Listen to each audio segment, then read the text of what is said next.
Classroom of the Elite Season 4, second year, first term, left me feeling like it did a lot and nothing at the same time. You'd think as a talking head show with a kudere main character that it'd get boring, but the school politics draw you in. The students are always working through every possible angle or scenario when it comes to tests and alliances. And that core of the story is something I enjoy. They have done a good job building trust that small details will probably be used later. This time, to freshen things up, they're making us worry about the incoming freshman students, not only academically, but also because a White Room assassin walks among them.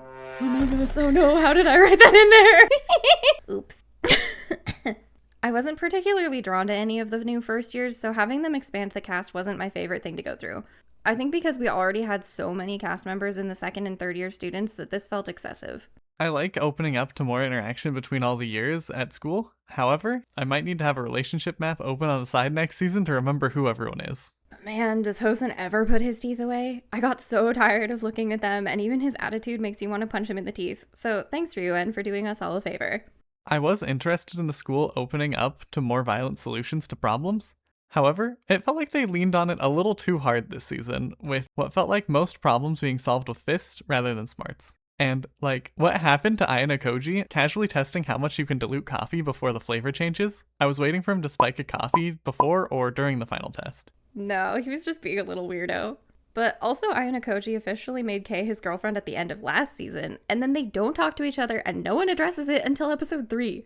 I guess we'll chalk this up to how he doesn't really understand human connection and relationships, but come on, they knew the audience was going to be waiting for him and Kei to interact again, and withheld that for so long just to paint her into a jealous corner. And then we find out that they're keeping their relationship a secret from all the other students, and I was just like, this is not going to be a satisfying plot development after all. No kiss. My enthusiasm started to wane when I found out that we were going to repeat the island survival test.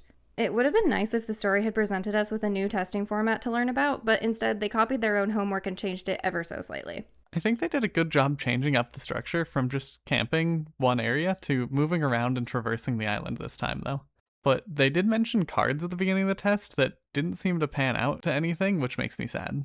The freshmen kept you guessing for a while as to who the new White Room classmate would be, but aside from some red herring behavior and a bait and switch, they didn't set it up as something that Ayano Koji revealed to us as the audience, or even made it clear if he had figured it out on his own.